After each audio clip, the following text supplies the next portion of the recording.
this, and we'll stick the recording up.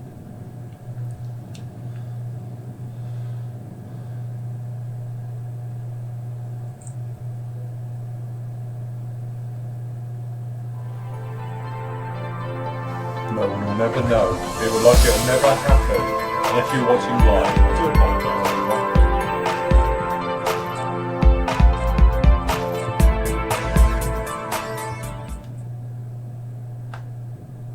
Go. Try again. Sorry about that, everybody. If you've been watching, if you're just joining us, nothing went wrong, honest. Absolutely fine. No, we had a technical hitch though. No one could hear Steve. So it would have been fine if it had been me. But because I can't hear Steve, it's like, well, hey, slow down, everybody. Okay, so what we're going to do is we'll basically start again, and we'll make it sound very professional now. Anyway, what we're going to do, obviously, for the next sort of hour-ish, is zip through your questions, all your bits and pieces, just like that. So first up, David Wells says, that was the first one, wasn't it? Yeah. He says, what is a good photo etch first project? And Edward ProfiPack seems to be the simplest way to get a model's PE upgrades. But what are other options to consider? Thanks, David. Right, as we were saying before, ProfiPack probably is the easiest and best thing you can do. And cost effective. And cost effective. And obviously if you're starting out with photo etch, you can just get used to cutting it out, placing it down, and just generally getting used to it and everything else like that. When you move up to the different levels of like starting to put surface detail on aircraft and armour, it's not so bad, but when you start getting into the business of having to make folds, curving it, joining it and everything else, that comes with a lot of practice. Definitely. So yeah, and obviously if you're doing stuff like Steve does, and you're going through the motions of like literally making, I would say, like cranes and various things like that, that is something that's going to take a lot of practice and a lot of patience and time with it. So you probably want to start off, but like you've said there, ProfiPack's great way of getting going, and then perhaps you can invest in something like an external aircraft set, something for a bit of armour, and you can just go through the motions of getting used to making up boxes, curves, plating, things like that, to really just to bring it all together. So there we go. Okay. See, my computer's going to get hot now. The fact ballistics is I'm doing two things at once. Okay, so there's that one. All right, so the next one, Eric's saying he's just got the 1/48 scale Edard Spitfire Mark 9C underway, and after watching the review on the MR paints, has decided to order the RAF colour set to give them a try. Then on the Saturday show, I mentioned about overcoating the model with a gloss. With a lacquer coat. That's the trouble, it gets warm and then the fan cuts in. So anyway, with the lacquer coat goes down, the gloss coat goes, oh god, I'm all over the place now. With the thinner coat right the way over the top, what that enables it to do is etch and eat into it and gives you a very nice silky smooth finish and gets rid of any roughness in your paint and everything else like that. Okay, and he's basically saying, can you do that instead of glossing it for deckling on? And then Hans put in there as well, because he's done it on his. Yes, absolutely. If you go along with the MRP paint and just put a coat of thinners, lacquer thinners right over the entire thing, obviously not dripping off of it, but just a good coat over it, and leave it. Don't touch it, obviously, because you're going to soften the paint. What that'll do is give you a very nice, as we've done on here, because the top surface detail, as you can see, is quite shiny, where the underside is quite flat. That's because I didn't do the flat at all. That's just like a satin finish under there. It's nice and smooth, but it's nowhere as glossy as the top, and that is purely because all I did was spray it right the way over it. And to be honest, I sprayed it right over the wash as well. Went over the wash, it went over everything, so the wash won't move, and then it evaporates off, and in that time it has levelled your paintwork and got rid of all the textures and everything else like that. And to say, Hans has used it on his, and he's got some photos up there as well. Okay, Rob Lee says, watch the show on Saturday, and after watching the Goodwood revival, I can't believe that Trumpeter messed up the rotor blades. What a bunch of morons. But I think it may be the rotor sag is too much. If you don't sag them as it is now, there's probably a hand's width between that and the tail, which is probably round about right. Okay, so I don't think that's too much of a problem. I think it's just they've over-engineered the rotor sag to a complete point where it's way too much. It doesn't need to be that much at all. All right, so that is the point with that one. Then he goes on to say, I'm getting near the point where I need to start thinking about putting paint down on my Air America 1/48 scale Huey that I'm building for Meet My Metal SIG. For various reasons, I want to use Vallejo metal colours, henceforth referring to the VMC. Right, okay, so we've got that, everybody. VMC is now Vallejo metal colours, and it will ever be known as that. Okay, the Huey, where it's not painted blue, is, or so I'm led to believe, bare aluminium. I think it was the VMC standard aluminium will be too bright even if I put a matte coat over it. Which of the VMC aluminium paints would you recommend for a slightly dull, perhaps warm, bare metal look?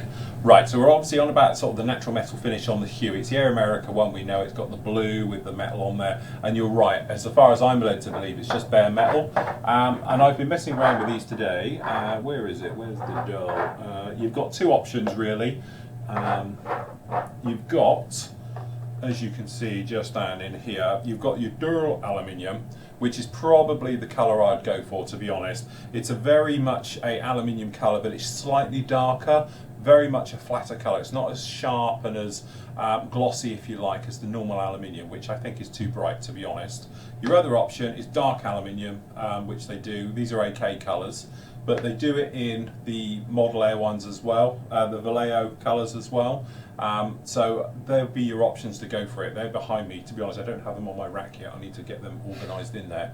But that's what I'd be thinking. The dual aluminium, as in the Vallejo metal colours, is probably the one to go for, because it is quite a dark, more flatter colour. The other one as well, you could in this car, I can't even speak today, you could put patches of steel and various colours like that down there as well, because they're darker colours. It'll give you different changes, and that you could even use it for sort of around panels and various things like that to give that darker, worn-in, weathered look to things as well. So you could do things like that. AK also do a dual aluminium, which is brilliant. Yeah, yeah. Which I thought I had down here as well. Actually, I thought we had the dull one. Obviously, I've got a drawer full of it all back there. Yeah, it's really nice colours. It is, yeah. It is for a weathered one anyway, if you weather it. Yeah, and obviously with the Air America one, it's pretty well weathered down. Steve, what would you, metal finishes? Yeah, I'd go with the dual aluminium, dual aluminium, and then you can always, if you use it in Vallejo, just mix a bit of this, bit of that, and get different shades, make your own shades up. Yeah, definitely. Well. Yeah, seems a good idea to me. Okay, so Malcolm says, hi Phil and Steve, I'm doing the 1/35th scale trumpeter, which is the Japanese self-defense force type 82 command post for the Japanese group build. As I cannot find a suitable driver figure, I will leave it out all the figures, as I think it would look silly with the commander pointing the way with no driver. Would it, Steve, do you reckon? Could the driver not be down in the hand? You don't have to have the driver's shot, you can just have the commander up on top. Yeah, I would say it wouldn't look silly if you just had the it commander. wouldn't look silly if you're having it driving along. Or look for some resin aftermarket stuff, but being Japanese figures, that could be quite tricky. Yeah, but a driver, wouldn't you really you'd be looking at someone like Hobby use an American figure and just paint him in Japanese sort of camo? You're only going to see the tops of his shoulders and his helmet and goggles probably. Just to get the impression of somebody in there. there. But the helmet's probably be different shape. It depends how accurate you want it, but no, just use your command figure. When I do put figures in tanks, usually it's just the commander and the gunner at the top that you see, and very rare put one in the driver's position. Because a lot of the time they'll have obviously the lid shut and they'll be looking through the visors. Yeah, definitely. Yeah, I wouldn't worry about it too much. Just put your commander in, Malcolm. Yeah, good for that. Okay, so this is Finn. Says, good evening, Phil and Steve. I'm wondering if some of you have tried Trumpeter Paint Mixer. Is it any good or a waste of money? I only paint with Vallejo Model Air Colour. Thanks for all the great builds and the lovely daily shows. Looking forward to seeing it every day. Regards, Kim. Sorry, so I thought it was Flynn, but it's not. It's Kim from Denmark. I don't know. Have you ever used a paint shaker? Do you have one for work? No. It's called a stirring stick. Oh, you just use a stirring stick, right? Yeah, just stirring stick. I just use a bit of rubber band attach it to a dog's tail for half an hour. Is it? This job. Try that loader, it'll come off and fly through a window. Yeah. Or a mirror or Decorated room. something. Yeah, that's it. For the Leo Model A, I just put a little bolt in the bottom. Yeah, bolt. M5. Yeah. No, sorry, whatever you call them. If you really want to no. steer a Tamiya one as a dead thing, you can. Yeah, you can get right The amongst M5 it. bolt will do it. Yeah, I must admit, I'm very much stick bolts, nuts and bolts. I have them in pretty much in everything. I've even got them in my primers and everything else like that. I just buy them in bulk. You can buy them by like 100, or I think I bought 500 the other week. They're relatively cheap, no problem at all. Chuck them all down and away you go. You know? Yeah, I've got a big tub of them. Yeah. I think they're marine grade M5, I believe. Yeah, just make sure you get the marine grade ones. They won't rust. Otherwise, as some of the members have pointed out, they've got pots and it's like brown gunk at the bottom where they're being eaten. So yeah, just make sure they got those in. But that said, a lot of people have recommended, if you are using the old MRP, that it needs a shaker could be quite handy. Yes. Because getting the pigment off the bottom, kind of say these have got. Nearly. They've got them in here, haven't they? Yeah, yes. There you go. Yeah, yeah. So eventually they come through, but they've got the little steel ball bearings in there. But as I say, a lot of people have recommended a shaker for it, putting them in, you know. Yeah, I just used to stir it and it was fine. Yeah, Hans has got a really good one, hasn't he? Yeah, he's got a pucker one, he has, yeah. Yeah, and it really, but so that could be, especially for, like you say, that type of paint, MRP paints, could be worth getting hold of one of them. If you send a message to Hans, they'd probably tell you which one he got. But I don't know if it's available in Europe. Shaker? Yeah, it's like a proper one that you actually put it in and then proper model one, Yeah, right, that's cool. Yeah. Is that your fan on your It sounds like it's blowing a gale in yeah, there. because now I'm recording and streaming and everything in one. It's the cooling system on the PC. It's deciding it can't work out if it needs to be on or off, so it's sort of in between the two. Right, okay.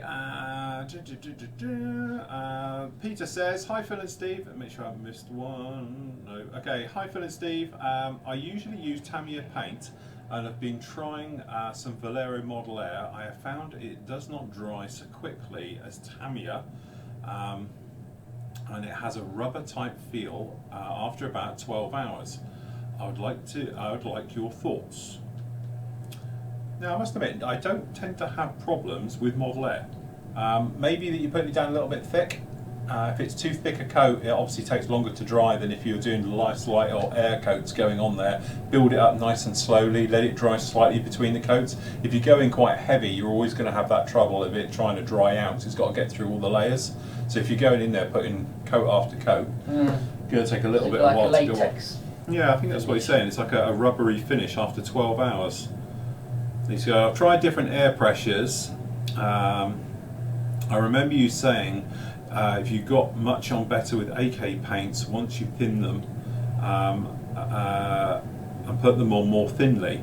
True, yeah. With the AK paints which I got over there, their air version isn't like Vallejo. It works differently. It's actually a thinner paint, so if you put it down too quick, you get like tide marks in it, and like thick, and it doesn't lay nice. Yeah. But if you put on a nice little dusty coat, let it dry. Nice little dusty coat, let it dry.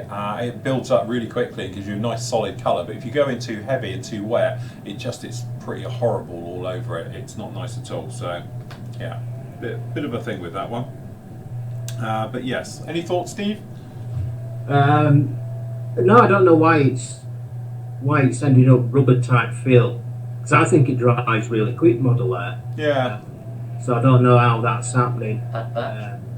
Could be a bad old batch, paint, old paint. Like yeah, I just don't know. Yeah. It's a weird one, that. Yeah, definitely. Yeah. Is it just one colour under, or yeah, I don't know. Yeah, give us some more feedback on that, Peter. About as I say, is it an older paint? Is it one colour? Yeah. Generally, just your spraying is a little bit like it, and various things like that, really. So yeah, let us know. Okay, Christoph says, hi Phil and Steve. First of all, I like watching your shows whilst I'm modelling. Keep up the great work. 2 questions. I'm already ruined one of my 3 lanterns for my current build by thinking I could wipe off excess enamel paint using enamel cleaner. but it ate into the plastic. Here's a picture, which I don't know if I can do, if I can get my thing to work. Trusting everything today. Hold on. Yeah, I can do. Hold on. So there we go. That's the one he's got down there. And here's a picture. How would you paint it? I feel freehand and Mr. Masking Soul R, I guess.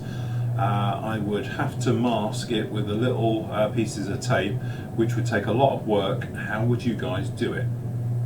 Right, okay, well, looking at it, because I can see it a little bit down in here, as you say, it looks like squares. The other way is you could literally just do it in strips. So instead of thinking about doing it each square, you could literally just put on a bit each side, of tape, and just go right to the top, and then just spray that line in an acrylic or even with enamel, and then unmask it, then do the next one and work your way around individually, do one, and then do the cross ones and do it like that. So you literally just do it all in stages. As I say, enamel paints, they're going to etch into the surface because they've got a better bite. It's not like an acrylic where you can scratch clean it and take them off afterwards. It depends how precise you want to be with it. Again, it looks like it's a very nice little piece, and if you want good detail on it, I would do it stage by stage. So I just do different sections. Okay, or the other way is just to work in the vertical, so just mask all the verticals first, spray all of them, let them dry, then do all the horizontals going round and spray them, and then obviously unmask it, and you should be good to go then. So, yeah, I'd agree with that, definitely. Yeah. It looks a fiddly-mask job. Yeah, it is. Yeah. Steve, how would you? Yeah, that's the way I'd do it. Easiest way. Do it in sections, yeah? Yeah, just do it verticals and horizontals. Yeah, I'd say it won't take that long, especially if you've got a couple on the go, because you could be masking one and whilst one's drying.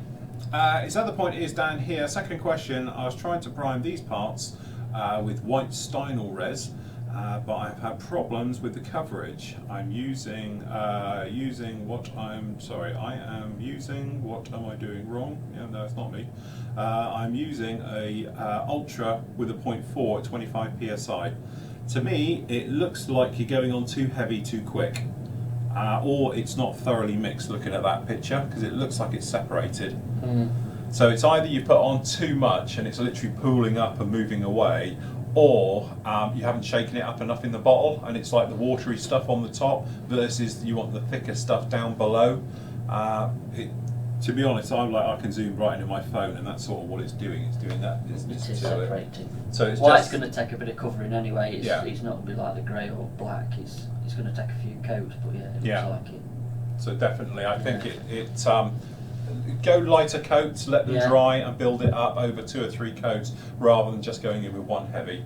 You know, because you say when you look round like down at the edges and things like that, you can see where it's round up together. It's running the capillary actions, taking it off to the sides and things like that. So yeah, that would be our thing for that one.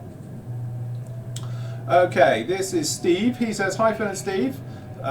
First a comment and then a question. I have a 24-inch spray booth from Pace Enterprises here in the US. That's Sid, hey? That's Sid as a link. See, look, this isn't my reading today, it's everyone's typing.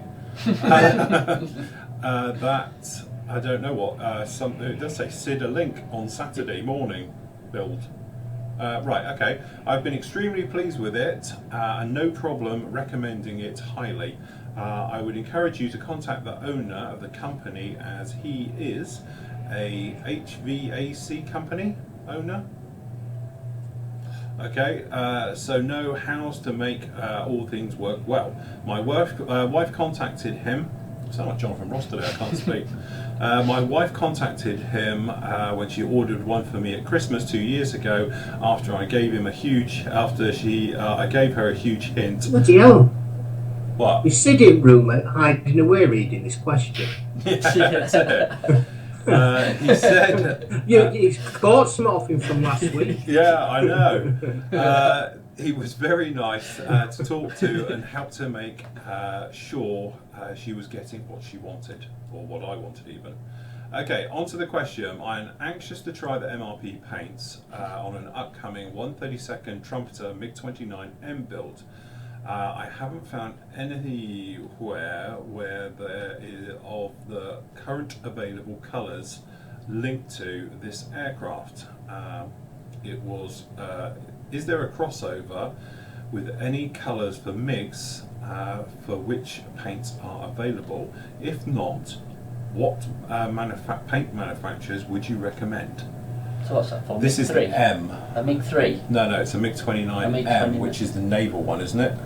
Yeah. Yes. It's the maroon in the blue. Right. It should be on there, MRP paints, because they usually do all the Russian. Yeah, I was going to say, maybe it's just one of the colours they don't. But I would have thought it was like the dark flanker blue, maybe? Yeah. Because it is a dark blue, isn't it? I don't think that MiG ever made it to the light of day, did it? Where is it? Camouflage blue. Take your pick. So yeah, I would think from the MRP line, it's going to be that flanker C colour. So you're probably looking at something like the 199 or 200 from the flanker colours. I've got a feeling it's like that darky purple blue, wasn't it, that one? Yeah. So I've got a feeling like so these are a good mix, as you can see. So I'm thinking that it's probably going to be the actual number 200 in their colour set, purely because it seems to be the good colour there. But it'd be one of those. But say have a look round and a check. But I would check against the flanker SU-33 blues and that one because it's navalised. I think they use standard navalised sort of colours, but I don't know Russian stuff that well, to be honest. It looks like the kind of light colour and the medium colour that you use on your flanker. Right. By looking at the pictures I just brought up. But MRP, to be honest, do tend to do all the Russian colours. That's what, to be honest, attracted to me to them because Russian colours in acrylic are a nightmare at the best of times, and pretty much everybody else's. No one does really. It's only sort of Akan do them, but you know, apart from that, nobody's really jumped on and does flanker blue. So that's why I thought, right, we'll give them a whirl because I quite like the look of them. But yeah, different. But yeah, I'd go with SU colours.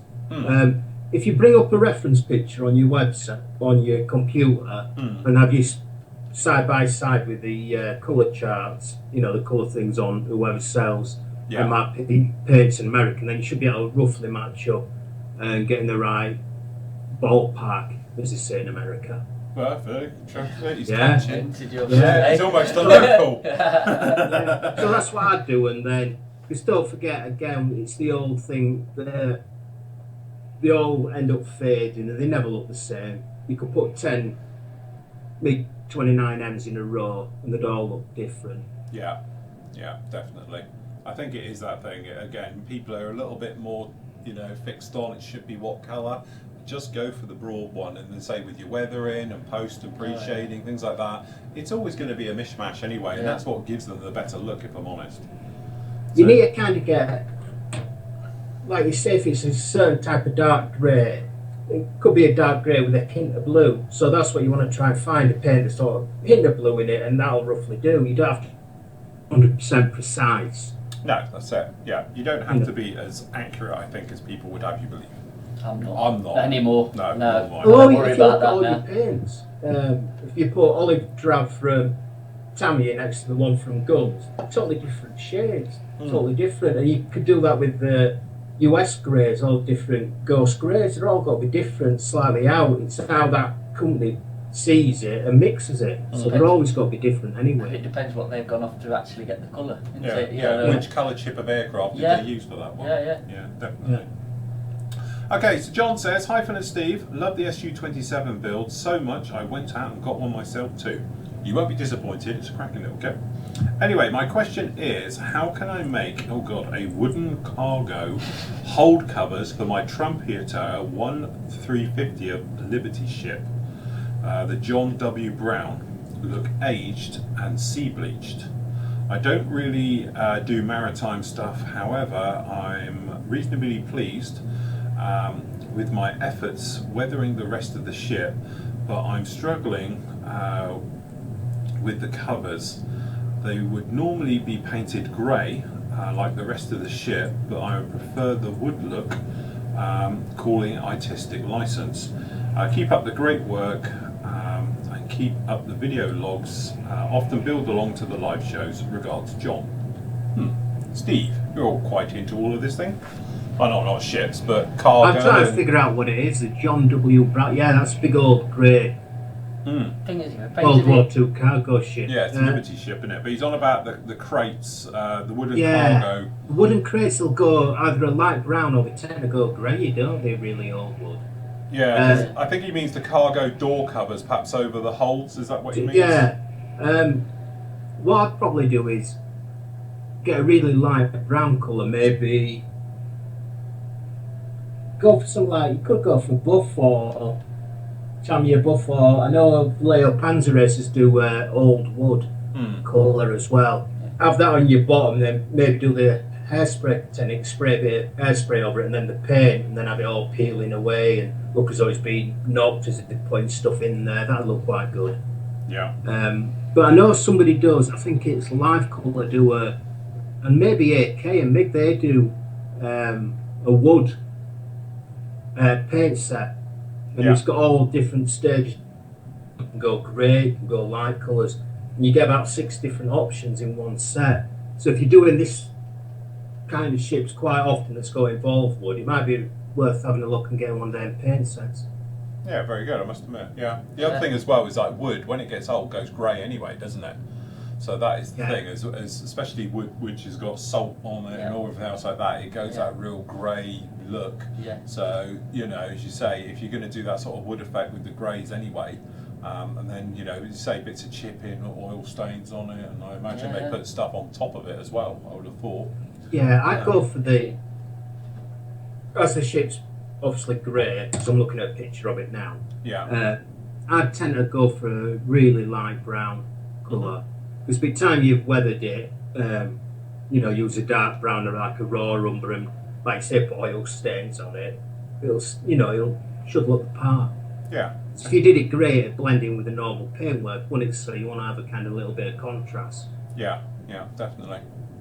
Very good. Right, okay. Next we've got, who's this? This is Lenny. He says, hello all, just a quick question, one for Phil. I'm getting hold of a Tamiya 132nd Phantom J, and I wanted to paint in REF two-tone camo with all the trimmings, but I'm having problems sorting decals. I've checked the normal channels, i.e. Hannant's and good friend Google, but to no avail. So far, I've not sure I've missed something, so asked you, God, that bloody fan, if you know of any companies that might do them. If not, I'll have to start robbing other kits to try and make them up. As I say, I can't remember. We had this question the other day about British Phantoms, wasn't it? And decals for them. I thought there was actually a company. There is, because Rob's got them. Because he's got a 32nd J in tin that we had. Yeah. And he's got the decals for it. Right. So, yeah. So if somebody does do them. Yeah. I think there are a company called, is it Air Dock? Yeah, that's the one. Yeah, that was them. Air Dock. They did the books and that as well, didn't they? Yeah. Yeah, it was Air Dock, wasn't it? They did them. And also, didn't they do like dry transfers as well? There was a company who did Phantom stuff. I'm sure they did British ones. And they were dry transfers as well and things like that. Well, never mind. We'll ask Rob. We'll get hold of Rob and we'll find out what it is and we'll post it up onto here. In fact, I'll tell you there what, you go. I'll text him now. You've got no chance of getting hold of him. No, I'm texting his boss. Rob ain't got a phone, so I've got to text his boss to talk to Rob. Oh, right. And ask his boss to tell Rob to text me. He can't. Rob ain't got a phone. It's smashed his phone. Yeah, I have to speak to him through Stacey. or Joe, his boss. Well, tell him actually. They might be having my phone for sale shortly. They can do him a deal. Yeah. as long as I get the iPad. Okay, so Neil says, hi guys, hope you're doing well. Phil, is there a way of sending a notification via email, Twitter that you're streaming? I often miss an ad hoc live stream because I'm working or doing something else. I've noticed on occasions when you've been spraying, that's part of it.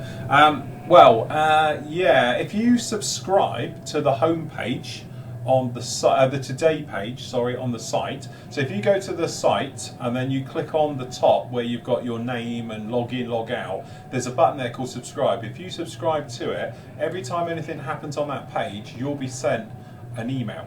Okay, and it will say it's been updated, and it will have all the details of when we're going to be streaming live. So that's the easiest way. So if you subscribe to that, normally the live shows, apart from today because we're running really late and I haven't had a chance to put it anywhere, it will be up there. So you could just literally click on that and it will take you straight there, and we can do it that way. Right, part 2 is I notice on occasions when you're spraying you seem to be able to spray in small areas without getting lots of overspray, yet in other times you wrap the model up with masking tape like it's an Egyptian mummy. Is there any practice to know when masking and when not to, or any other guidelines you can share? It depends what I'm doing. If I'm spraying like a very small area with a paint that doesn't sort of go too far, like I've got to do the green here, I can do quite a small area. So if I'm using a thin light coat and everything else like that, that's what I'll do. But with these metallizers, I don't trust them going everywhere. So what I did was I masked up quite heavily around this one. If I'm using acrylic metallizers, I will mask everything because I tend to find they go airborne more than enamels and lacquers do and everything else like that. So that is the point to that. So it's just a case of thinking, right, okay, how much hassle is it going to be if I get overspray on it? So I'll mask up the entire thing. Yet when I did the black work on this, for instance, I only did little areas because the black, it's easy to spray, it's quite a thick mix, it's not going to go airborne, and I'll just do the little areas and I'll spray it. But when I did the white, because I was going to have to put down quite a bit to cover, I masked quite heavily all over it just to protect it, to make sure we get no overspray going through. But it's just that thing, if it's an easy cleanup and it's not too much of a problem, if you've got a bit of overspray, then I won't worry about it too much. If it's going to be a nightmare to actually get rid of that overspray, then I'll probably go around and really heavily mask it. But normally I'll heavily mask if it's acrylics, to tell you the truth. That's the thing with it. Okay, and on the last one, as a semi-serious suggestion, have you thought about a 360 camera for those of us lucky enough to have a VR headset and we can watch you in VR? No, I have thought about VR stuff because it would be quite funny to do, but not at the moment, I must admit. But you can buy those VR cameras now, they're about, I don't know, 300 quid. Right. And it's like, you stick it there and it's got 5 cameras on it, one point each way and one above, and it stitches it all together. So if you're in VR, you can technically walk around a room. Oh right, yeah. So 360. So yeah, 360 panoramic. VR panoramic, above everything. So, and also if you've got your phone, you can do that. So if you wanted to look around the studio, you can just do that with it as well. So there is method in the madness to it. As you know, I've got a VR set over there, I've got a Vive and all the rest of it. I'm getting quite into the old VR stuff now. So yeah, watch this space. You know, you never know, I might be doing things like that in the future. Okay, so Mark says, hi Phil, Armour God and Matt. So look, oh, thank you. One person remembered you all today. Steve, I've got the RMF Tiger 1 with the interior. I've had trouble finding a conversion from AK paints. My local hobby shop stocks the Tamiya, but I'm a bit reluctant to buy one paint which will cost more than the postage than the actual paint. Can you recommend a conversion for Tamiya for the AK716 RAL 6011B, which is the main body colour? No. I've been looking there, because that's the colour. I don't know how well you can see that. Is it that greeny colour? Yeah. Yeah. That is quite a hard one to match. Yeah, it's like nothing. Yeah. I think you'd have to mix your own, but it's like Sky. Use Sky or the J. What's 14? J8. 14. Yeah, Japanese or Army. Even 71's a bit no. And then tint it with something else. What's 21 Sky, innit? Yeah.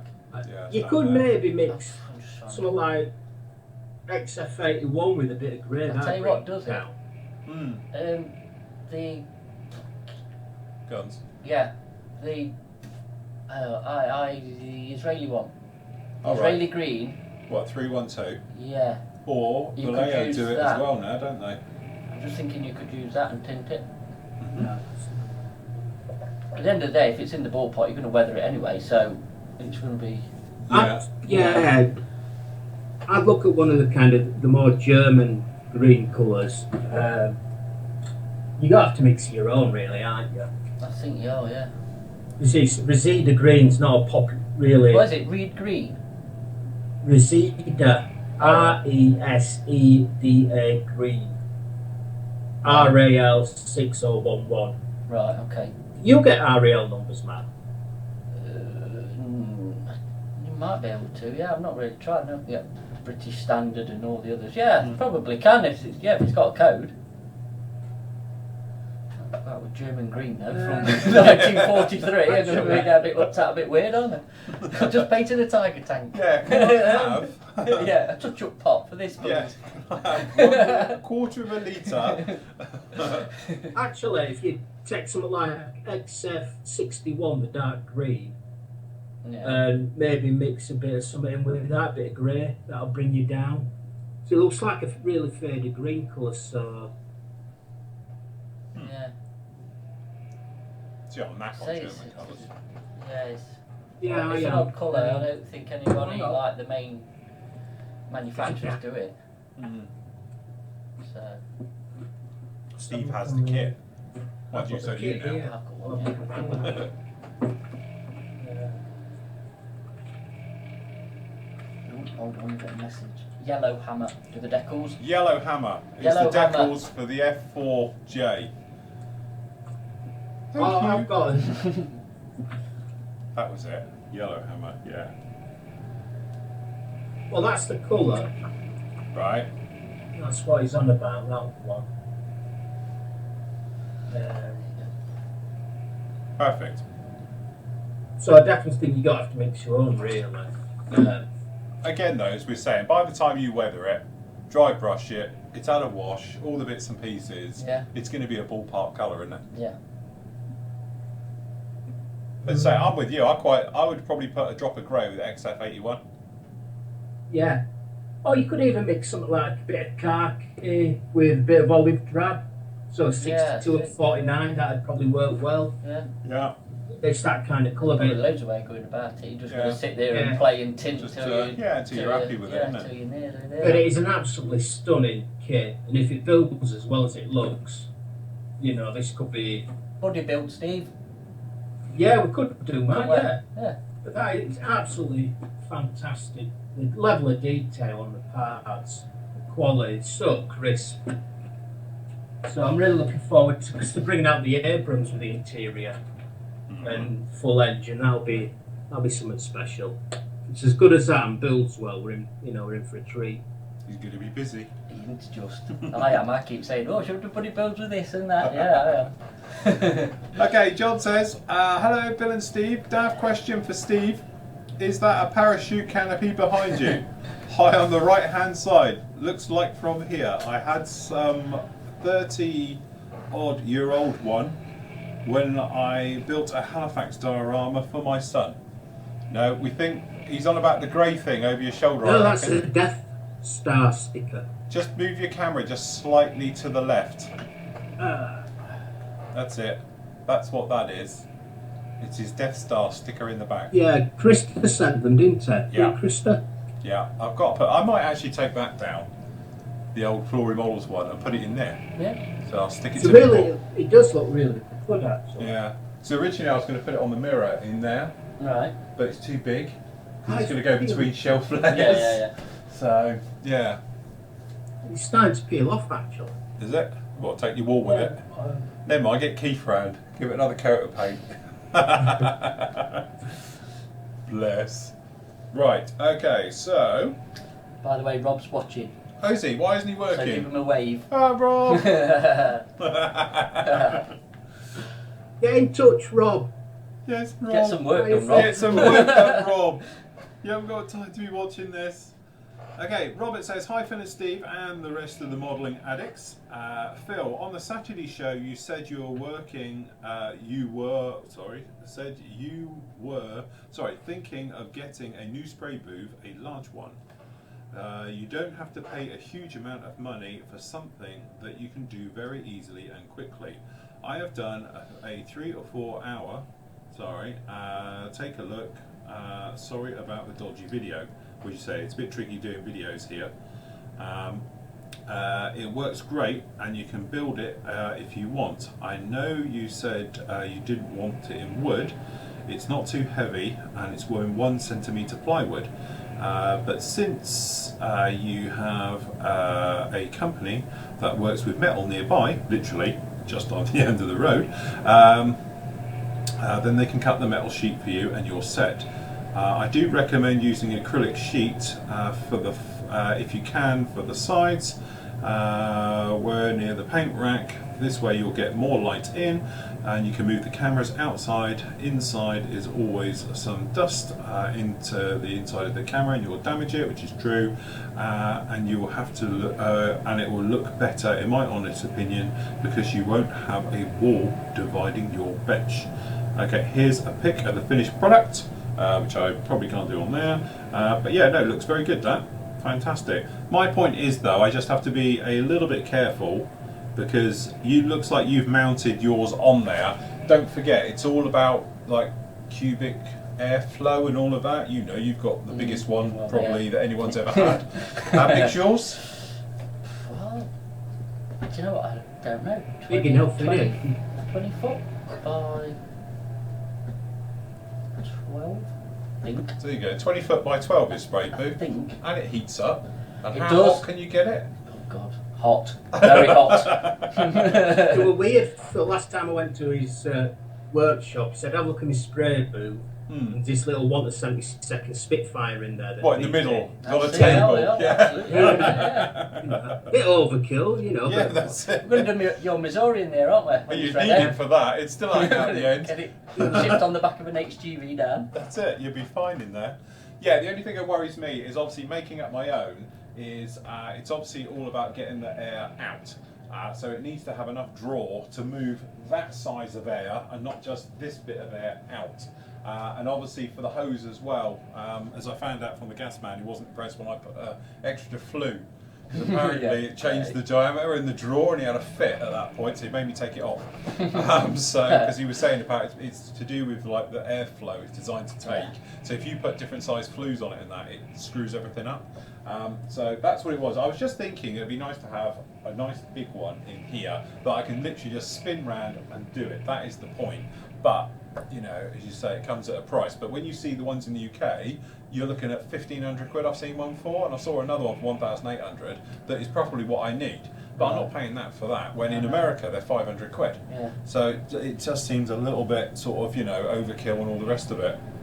Well, we said, didn't we, Phil? It'd be probably cheaper to go for the one that you like that Hans has got in America. Yeah. Have a word with them and get it couriered over. Yeah, that's right. Well, we'll all have one, so we'll get a bulk package. Yeah. Yeah. See if they'll sponsor me and you, Phil. Yeah, I think we all need one. Bring them all in. But no, that's really nice. I like the way he's got the stickers all over it as well. He's obviously got 2 sets of stickers for it.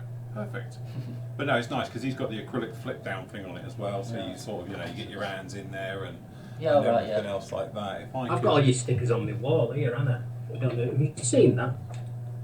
Oh yeah. So he has look. Yes. Hang on. Which way? Which way do I need to go? Up. Oh, That's there you it. go. Hold on. Let me Got just. none of mine. Well, I said I. I bet you have when you messed it. There we go, guys. You Yeah, can see. got loads. There we go. Fantastic. Done a nice job on that. Very good. Okay, so Peter says, "Hi Phil." Sorry, and also he says, "By the way, the Dolphin may be a bit of a dog kit, but you guys are doing great work. It's getting there slowly, aren't they, Steve? Where's yours? Oh yeah, I can see the tail. Mine's waiting for a mask set. Yeah, well, it's going to leave with me today. You can take that lot today, otherwise we'll forget it. You know what will happen? It's coming. We're back with him." I know, I've got more stuff than I brought. So that means you have to get to mine before a week on Saturday. I'll get Rob to pick it up. If he's going to see you. coming up, yeah. But yeah, mine's looking alright, nice and glossy. Fantastic. Here you go. I've painted the wheel base again. Alright. Yeah, very good. I had no choice because what I like to do is I mixed up a big batch of paint and I always keep some in case I need to touch up. Yeah. Knocked the bloody pot over, didn't I? Oh, nice. So to paint wheelbase, I were using paint that were on the bench to paint it. But yeah, it just needs the back masking and then obviously go on to the black. Yeah. It's looking really good. You got over saggy rotors as well. Yeah, I'm gonna have to squash them down as well. Yeah, stick a book on it. He also says, Phil, love the SU27 build, and I'll get back and do 148 scale and 132nd. Laugh out loud. Right, we will. It's quite nice having something small and different though, because loads of people say to me, you never do 1/62nd. Breaks it up. Done it now. Yeah. Okay, right. Peter says, hi Phil, you guys, you gave an interesting explanation to scale effect on the Saturday show. Now I'm currently building the Trumpeter 1/35th scale BR25 Loco, which calls out gloss black gloss on the entire upper half. My question is, how do you produce good scale effect here? Lightening some areas with what? What would I use for dry brushing on gloss black? Thanks for your help, Phil. Okay, now I had a bit of a run-in with black when we was doing the Halifax, and I added blue. Because blue breaks up black beautifully. It gives it good depth, it changes it slightly, whereas technically before I might have gone in there with like greys and various things like it. I decided this time we're going to go a bit awkward and we're going to do blue. And we sanded it as well to give it texture, so some of it's more shiny, some of it's very flat, and all things like that. So funny enough, by mixing different types of blues in there, like a gloss blue, and like, you know, just a normal sort of flat blue in with it, you'll just change the hue. And it's funny how blue looks grey. Yeah. It's a bit of a weird one and things like that. So yeah, you're right. So, no, a wasp. Oh, a wasp. You know I don't like him. God, it always happens in a show, doesn't it? Yeah, that man's outside again with beehive shaking it. Oh, I think. Oh no, it's there. Yeah, little. Right, spray him with like IPA. That works. works. They love chemicals that. in there to kill it. Yeah. Oh, this is a nightmare. It's gone now. Should be really round, yeah. Yeah, he'd be flapping around It's the on floor your with his EpiPen. What did he say about that, mate? You've got, oh. Yeah, it's on your back. Oh dear. Yeah, spray it with IPA, they love it. But to be honest, well, I'm looking at images of BR52. And I thought they were dark red.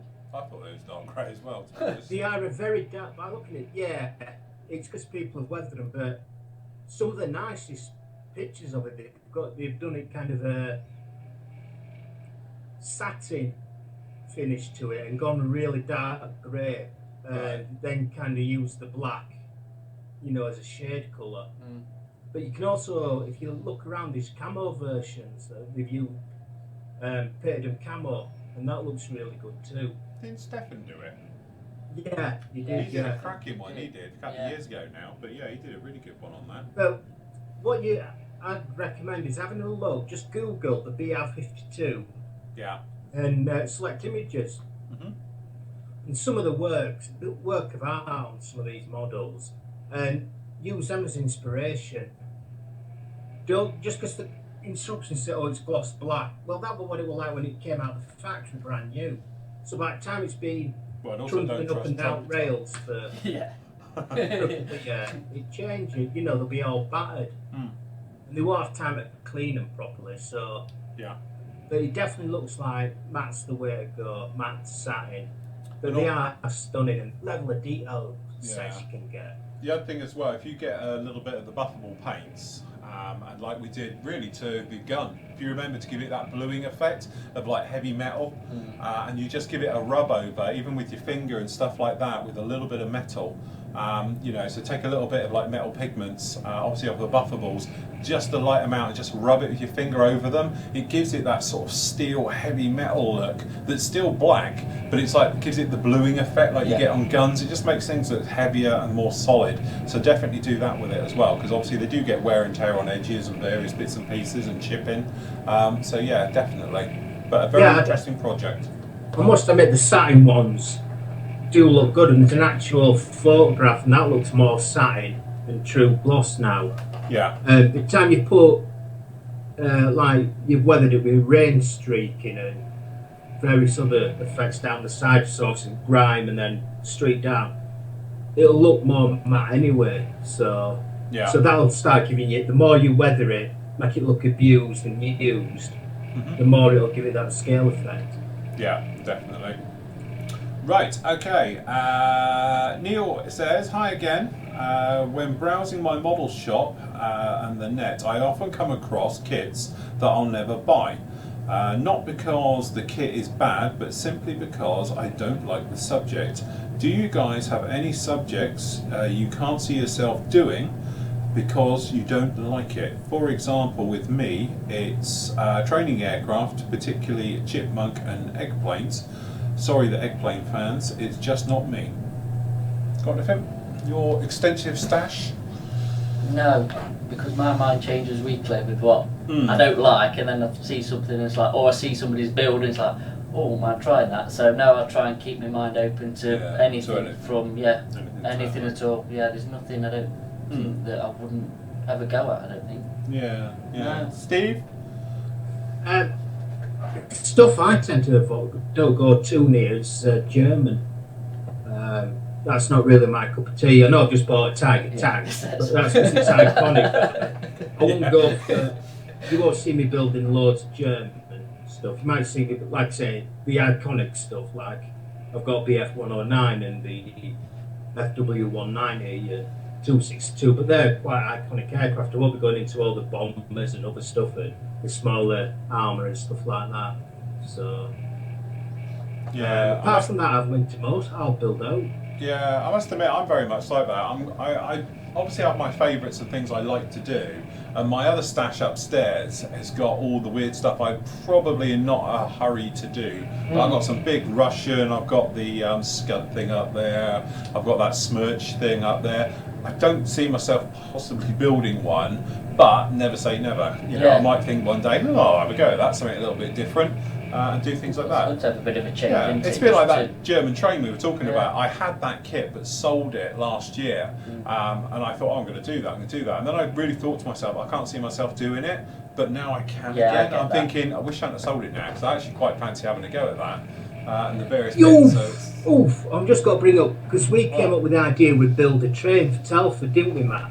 Did we? I remember we having it, and we said, well, yes, we did. But I have to do the loco. You lot get a bloody wagon, and I get the engine. But you swore at us saying you'd never build that. Told us to go away. Yes. When we suggested you could get the little shunting one, not the big BR.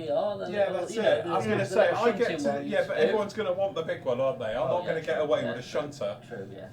You know. Yeah. So it'd still be a good idea if you built super detailed, the big one, as a massive build, and then we can all build a wagon. That's next summer. Super build for your 810. That's it. We'll see how long we can make it, Telford. Right. We have to get it motorised. Yeah. Going around the old show. Yeah, that's it. Yeah, running around the show. Definitely. That'd be good. Okay, so Parmjit says, hi guys. A few questions today. Firstly, is it possible to use the clay wash as a filter? If yes, do I just dilute it with? Do I just dilute the wash? Yeah, you can do. The easiest thing I do is I'd use a little bit of airbrush thinner. What do you use, Steve, to do yours? It's not really. I'll use it as a pin wash. Yeah. I'll use it as a filter because it's not translucent. You can get away with it if you do it with a little bit of airbrush cleaner, because that breaks the capillary reactions back and it will flow.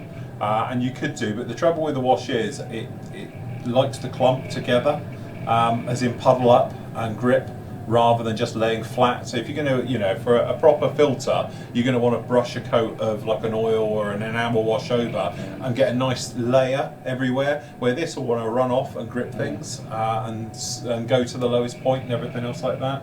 But you can try it with a little bit of airbrush cleaner. The only trouble with that is then you won't be able to sort of rub it around, because your airbrush cleaner will eat into the surface if you're acrylic that you've gone onto. So you don't want to be pushing it around too much, that's the thing. But you can do it as a one-pass job, and that's it. I tend to use it as a filter wash inside cockpits. Just give it a brush around, do it that way. Secondly, could Steve do a video tour of his man cave in the near future? You're looking at it. Yeah. Pan the camera left and right, and we're done. It's not big at all. You have to make your bed. It's like you have to. Whoa. It's find a space. Messy. and then it goes, cable is long away. So it unplugs himself. Yeah, so it goes right down there into the room there where my TV and settee is. So there you go. That's about it, really. Yeah, And then I've got my stash. I was going to say, you're going to have to get your DSLR out, your new posh one, and give us a Yeah. talk for all your stuff. Yeah. Yeah, you do that, I'll edit it, you'll be fine. Okay, thirdly, Phil, look into a franking machine as it could make life easier when you're doing orders. I know you can use it for UK mail, but not sure about international. To be honest, yeah, we have. It costs money for a franking machine. They're not free. It's not like you pay. You actually pay for a franking machine, so your postage will have to go up. And secondly, it's no quicker because we send everything tracked, or a lot of the stuff goes tracked mail and stuff like. It's only the small orders which don't go tracked. All the bigger ones do. So I still need to go through the motions of all the bits and pieces of signing for it. So it's actually not any quicker down the other end. So there's not a lot of difference in it from doing frank to normal. You know, from that point of view. So yeah, and also when I looked into it, it's quite expensive. Yeah, it's like the chip and pins, isn't Yeah. it? You're paying for them, and Yeah, like we have a nice system where we it's sped up now at the post office because you just leave it with them and you've got a card now and they just charge it to your card. okay. So Yeah. they take it from you now Yeah, and yeah. you just give it to them. You can do it as well if yours. So you just give it to them and then they swipe your card and they'll charge your card later on when they do it. Oh, right. So you don't have to Okay. stand there like a muppet and get Yeah, smacked like from a a bag granny. full of Yeah, stuff. that's it. You I'm don't do surprised that. you didn't get the bloke come pick it up. We do, but again, because some of it's international, some of it's domestic and all the rest of it, we have to have 2 vans and that, and also you have to be here for it. Yeah, I suppose. And various things, Yeah. so it's not as straightforward as it all sounds. We Yeah. were going to use a courier at one point, because we can have Hermes come here and do a pickup, but they don't do international. No. So we have stuff goes They don't UPS. even go to the Channel Islands, as I Yeah, found is out. it? Yeah. Oh, right, well, there you go, you see. So that's why they're useless on that. Yeah. But also, if I'm doing it this way, it's cost effective. We still send everything for £3.50, Yes. no matter what it is. Yeah, yeah. And some of it, we had one go to somewhere the other day, and it's 28 quid. So I've sort of lost out big time on the postage, but that's what we do, you know. So it's just that Yeah. thing. Swings and roundabouts with it all. Also, can you? Also, I think you can get a big bag from Royal Mail Post Office, so you can put your orders in and drop it off. Not sure about international orders. Have a look. We do have that. I must admit, we just pinch them. You want to take a bag? Yeah. So yeah, we do that anyway. But yeah, a lot of it is our stuff because it's going. To be honest, a lot of it obviously goes to the US, but obviously it goes right the way around the world to some real weirdo places as well. You know, Chile. Get quite a lot go to Chile, amazingly. A couple of you guys, I think we've got about 10, 20 members from Chile. And they order quite a bit. I think they all club together a bit now. I've noticed some big orders going. Yeah, right. So I think that's what they're doing, which is fair enough. So yeah. Have you ever had a lot of hassle with any going missing? Oh yeah, never send Yeah. anything to Italy. I've heard that. Nothing Yeah. ever gets to Italy. It's like just a black hole. Yeah. It leaves, goes to Italy, and it's never seen again. And you think Italy, but no, unless it's going to go to like Venice or Rome. If it's anywhere you've never heard of, you'll never see it Forget again. it, yeah. So I must admit, they have to pay sign for that, Yeah. because otherwise it does go missing. But yeah, if we ever send anything, it will go. Okay, so Michael says, hi Phil and Steve and Matt, just a couple of quick questions. Does microset and sol go off? The bottle I am using doesn't seem to have the same effectiveness on decals as it did before. I'd wrinkle up the decal as it works. They are 3 or 4 years old now, and any more news on the proposed bags you was looking into? Oh, sorry, badges you were looking into. P.S. Continue the great work. Microsets all going off? I suppose it's got a shelf life. It Like must- it everything, probably I don't has a know. shelf I've life. actually switched to the Gunsy. Oh, right, Sol. Yeah, the Setter. Sol, yeah, the square bottles like the. Well, yeah, I would have thought it's probably got a shelf life. Do you ever like get everything. the bottles mixed up? 'Cause they all look the same, don't they? I never know It's which like- one to put on, to be honest. Just No. slap it on and Yeah, hope it's for glue. the best. Yeah. Yeah. Steve, are you microset and Sol guy? No, I'm You're a just guns bought you a guy. bottle. Yeah, he's a Yeah. guns Mr. guy. Mark said, Neo, I think this stuff's amazing. It's like milk. Absolutely brilliant. Yeah. And you Feels can't like go wrong. vinegar, don't they? Yeah, but I think they are. It's a mild acid, isn't it? Yeah, I think that's what it is. It yeah. eats the I hate surface. vinegar. Oh, No, there I you hate go that then. smell, yeah. Right, okie dokie. Mm. Okay, so yeah, I'm not sure about that. Badges are being looked into. To be honest, the guy who does our medals does that type of thing as well, and he's looking at our. If you've had one of the medals recently, they've got an embossed centre. It's like rubber, big hump, and we're thinking of them as a pin badge. It's quite a discreet on black, just like that. So it's like I've got a spike on the back. You shove it through. And put one of those butterfly things on the back. We're looking into that at the moment. Hopefully, we'll be able to find out very, very soon. Okay, go on. You've missed 20 out. Did I? Yeah. What's 20? Out of Sea Vixen. Did we? Sorry, Gary. Hi, Phil and Steve. Quick question. Got my mojo back after a break. Have decided to build the 48 scale Sea Vixen as I love the results you got from your video build. Slight problem, I can't find a kit anywhere. Have Airfix run out of stock? And do I know what's going to happen next? And don't do it anymore. Is it common for them to discontinue a kit? Looking all over the internet, I found it was 213 quid on Amazon. Was that you? No. Any advice on where I can look for a kit and buy it that are hard to find? Plenty of aftermarket kits, parts available for the kit. If any of these manufacturers had any smarts, they would monitor these sites like yours to see what video builds you're doing, because surely it must drive sales for them to some extent. As always, and entertaining. Discontinued. It is discontinued. It is. For you guys who don't know, Matt actually owns 8-ball. What are you called nowadays? Which one? The model one. 8-ball models. 8-ball It's models. an eBay shop. It's an eBay shop. An eBay shop. Fantastic bargains. Oh yeah. Prices. But Matt is a trader, so that's Only a little trader. He's a little trader. Only a little fish. He's a little fish in Oh, a yeah. big pond out there. Yeah. He's got his little corner. Yeah.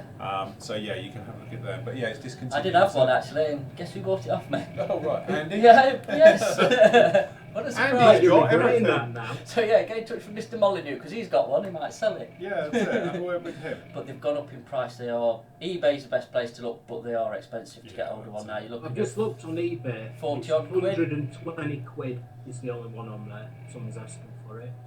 Well, I'd suggest just put a note up on Flory. Yeah, see you on the forum. Put Somebody on the else probably sales have one. swap. Or make a Sell. request to Airfix to see if they'll bring it back out. Yeah, But I'm surprised they've stopped that because it's Yeah, not it's that good. old. Yeah, It's it's a not. right good kit. it is one of the better ones, isn't it? Yeah, it Definitely. seems a bit odd, but Okay, so Neil says the Sea Vixen is out of production, I believe, which is why it's being put up for silly money. I Yeah. think it's the best thing to do is keep looking on eBay, the net, and eventually you'll find one. I think one sold for 42 quid a couple of days ago. Patience pays off. Okay, David Robbins says, morning from Canada. With a lot of changes in the paints these days, I'm wondering if it's good acrylic. What is a good acrylic clear flat? I was originally going to use the Tamiya flat base. No.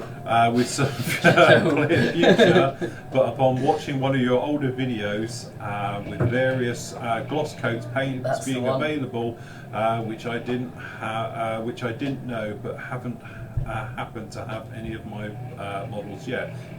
Is future yellows in time? So I have shelved the idea now. Like you need a fast drying clear flat in acrylic. So what is your choice for this? hey. Sold. I knew he was going to be doing that because Yeah. we get this one a lot. I know. On a side note, I have used Tester's dull coat with a rattle can over future with no ill effect. But the stuff has a strong odour that tries to get away from using it. Yeah, Steve's got it. Where did you get that from, Steve? I got it from my dealer. That's when I mention my dealer, Matt gets majority of my stuff. If Matt don't get it from me, Phil does. So. Yeah. That's it. Yeah, between the both Yeah. of us, he's pretty sorted there. Yeah. So yes, there we go. The Tamiya stuff X86, it's beautiful. It is good, It's it is really really good. It's good, my yeah. flat of choice. It's easy Yeah. to use. It goes down really nicely with no problems at all. Yeah. Just wish it came in Bigger bottles. bigger Yeah, it's a bottles, shame it yeah. lives in the old Yeah, but you foil. can dilute it, can't you? Yeah. I Really do. thin I it down. I'm Yeah, I think probably it. 60-70% thinner I'd in say the mine. further away you go as well, Yeah. flatter it goes, isn't it? So. Yeah, definitely. Okay, Alan says, hi Phil and Steve. The live builds are great, and your Saturday show build. I noted that Steve Munn does a lot better with a tea and coffee than the Flory family. Just I hope your build's better. Question for Steve. I don't see that big bag of white powder on Crime Stoppers. I know, I've got tons of it. It's snow. Do you know what? The pigment turned up the other day. It yeah. came in an 18-kilo box, this missing coloured pigment we had. And when we was unwrapping it, it looks like it's in like from one. Colombia. It is. It comes in like 1 kilo bricks. Yeah. And it is. Oh, It's just but it like does. you got a drug deal, Yeah. and you can just imagine you pack them up. All right. Okay. You just sure you don't want me to come? You're early. I was going to be with you. You're right. Okay. See you later. Okay. So. So yes, that's the Columbia problem. Okay, William says, hi Phil and Steve, I can't hear Steve. Oh yeah, sorry, he's alright now, he should be back now. Here you go for all the Berlin Brigade stuff, there's a link there. Oh, that's Steve. Oh, That's me. are we catching up a bit now? Okay, David McDonald, hi guys, what scribing tools would you recommend? I have the Tamiya P cutter for a few templates, watch it, you'll go and grab the other one in a minute. For a few templates, which is okay for adding panel lines, but I'm after filling and sanding gaps. I want to rescribe an Airfix Vulcan. Good luck. Cool. Sadist. Yeah. Are there any other tools that would help on smaller details? UMMs. Have you got it out, or shall I? I'll let you. I've probably got near mine. The other one here somewhere. it. But apart from scribing tools, model ones, try getting the dental tools with sharp or a compass needle or even a pin or something like that. A large needle. Sewing with needle sharp and a- point scribe small details. Right, okay, so these are my two scribers of choice. These are both by UMM USA. This is the SCR 01 and 02 scribers. They've got blades on the other end as well for actually rolling around details. We've done scribing videos and things like that. You'll see these on there a lot. These are my two scribers of choice. Also, I do quite like, for the money, the Trumpeter, their version of a P cutter.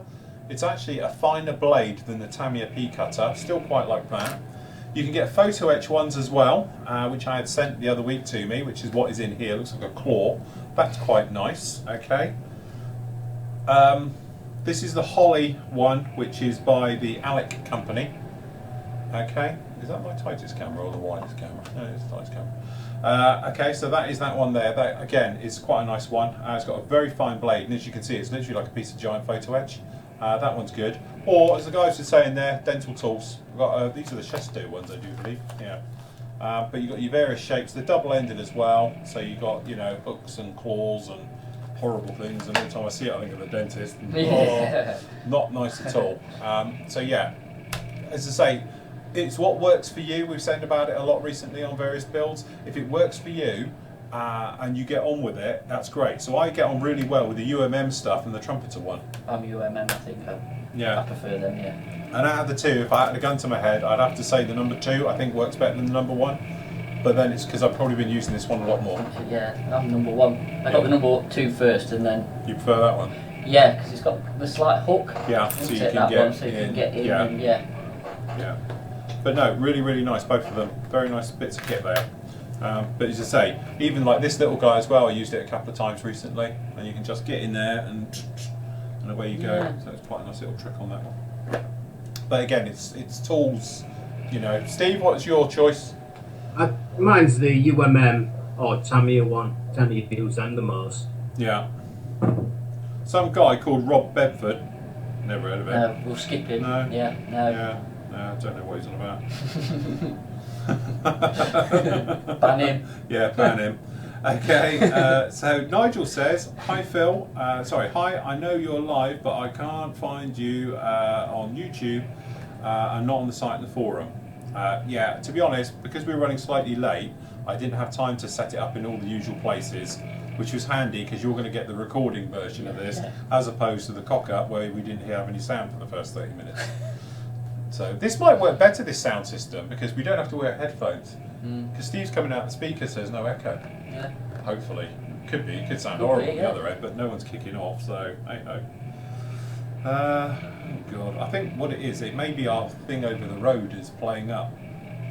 Because I'm on 4G, so I don't like use the Wi-Fi because it kills the signal for all of this. Right. And it's not loading. Come on. Steve, read out the next question because I can't get to it. Wait. Oh, hang on a minute. I've got a problem. My phone, I've got this little black half a square. Oh, hold on. No? Yes? No? Yeah, so I've just been editing something. I'm going to have to change the fan curve speed on that thing. Where are we? It's in between. It's either on or off. It's from Nigel. Says, I know you are live, but I can only find you on YouTube. Yeah, we and did not that the one. Next Forest one. site. Yeah. Hit right. Question to you all: when you're on your own modelling, what music do you listen to? I am really eclectic. I like a lot of film scores, Right.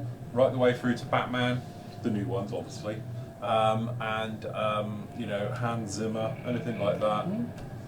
Yeah, I just have the radio on. yeah. We have a station called Tracks FM that just play everything from 80s to modern day stuff, and I have that on and Right, just sit in my shed.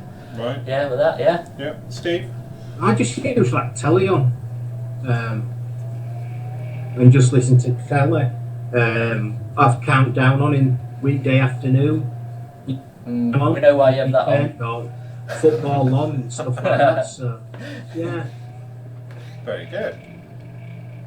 Yeah, my phone. I reckon that transmitter over there is why it wasn't sending texts. Yeah. I probably got struck by I lightning was gonna say, it earlier. got struck by a light, yeah. It's Yeah. probably gone bad.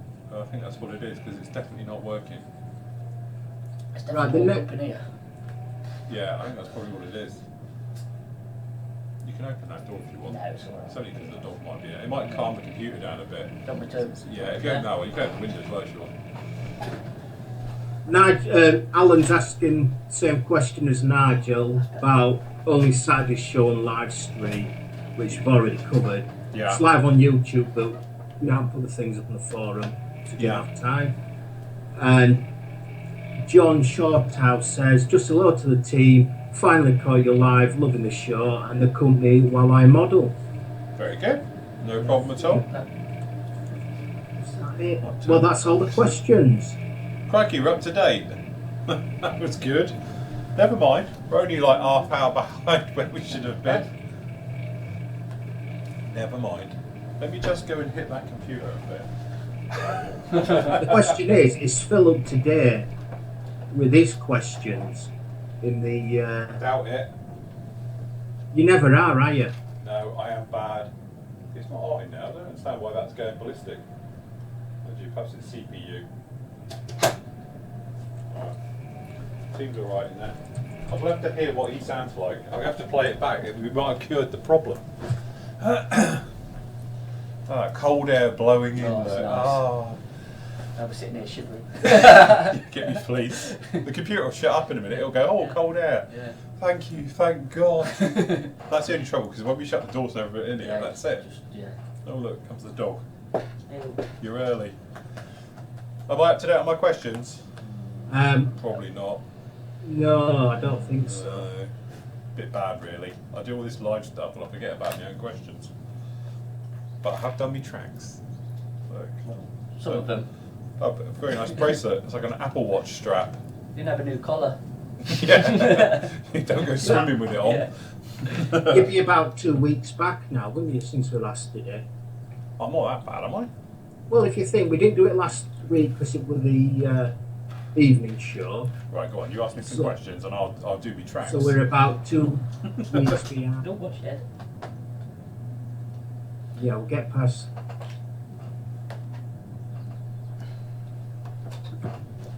Right, so Phil, this is from Andrew Rodwell. I don't get online as much, so please forgive me if this is an obvious question. The only video I've managed to see recently is the cleaning of the room you did weekend before last. You've done such a good job, you could come and do mine. Big grin. Anyway, could I ask about superglue application? I bought the Guns in Mr. Glue applicator set but not used it yet as the instructions are in Japanese. Hey, we did do this question. We did this one, didn't we? Yeah, you've done that. done that. One about Kawasaki Ninja. Yeah, that's the one with his dodgy decal, isn't it? We did that. Yeah.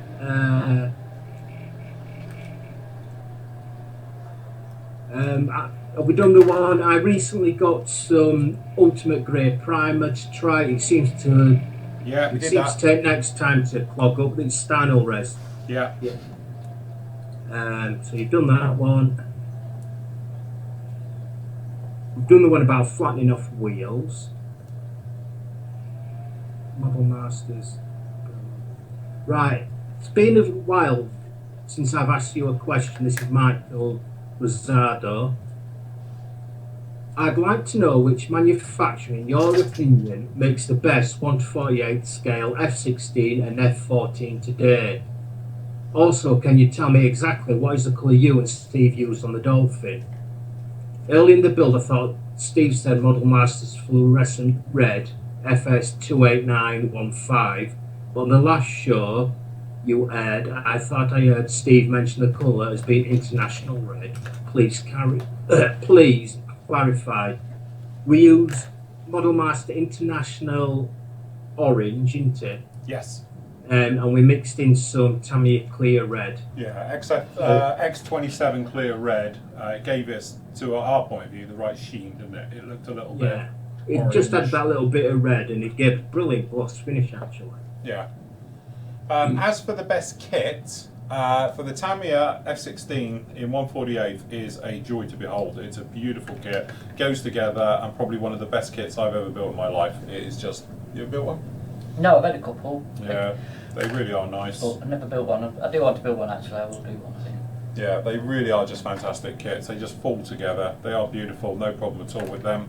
As for F14, I'd hang on. well, yeah, I'm going to wait for the AMK one, isn't it? Yeah.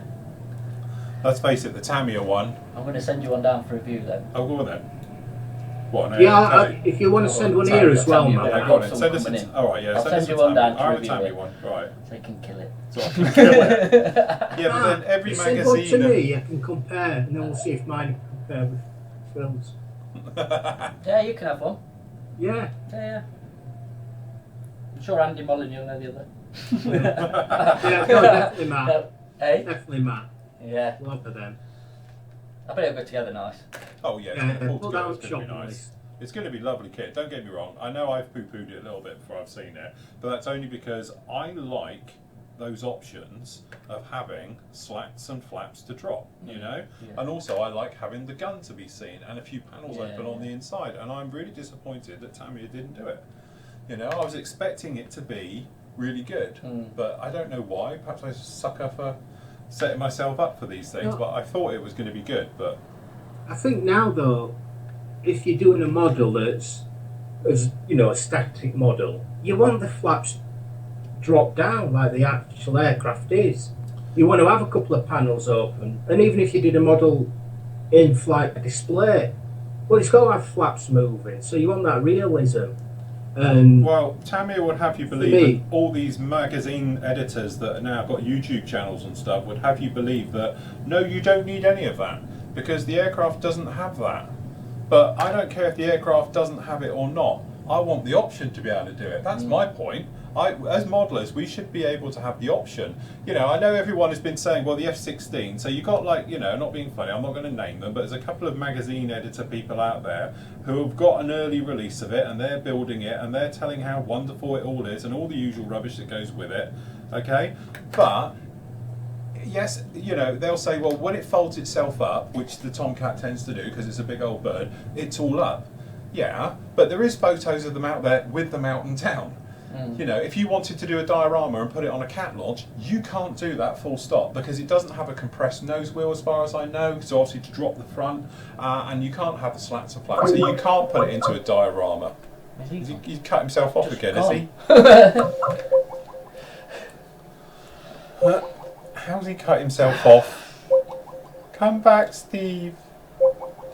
Hold on, let me Is his tea ready? Is it that time of day? Yeah, as his dinner's arrived. Hold on, everyone.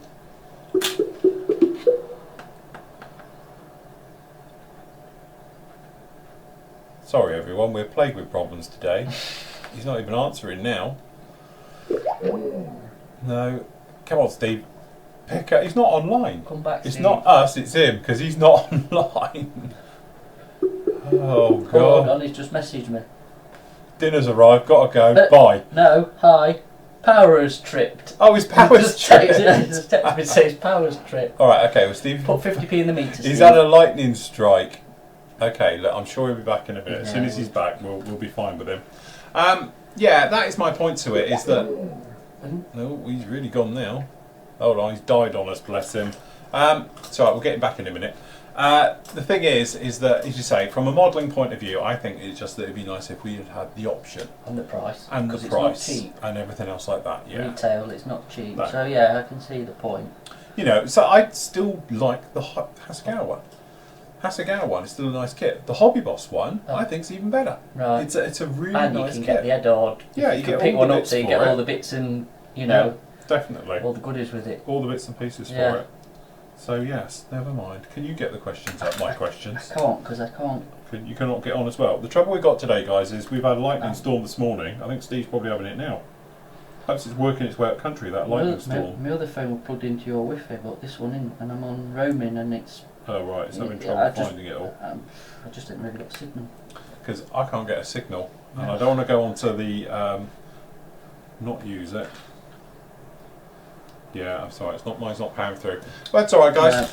Nice, done. Never mind, we've had a good run today, no Yeah. problem at all. Sorry about all the technical issues today. It has been one of them days. This either works flawlessly or not. On the other hand though, Steve hasn't got the echo and we don't have to wear headphones. That makes things a lot easier. I've been trying to do it that way, to be honest, for months, and I Yeah. can't do it. It won't allow it. There you go. And now it's just done it for some reason, so we're Problem not solved. quite sure.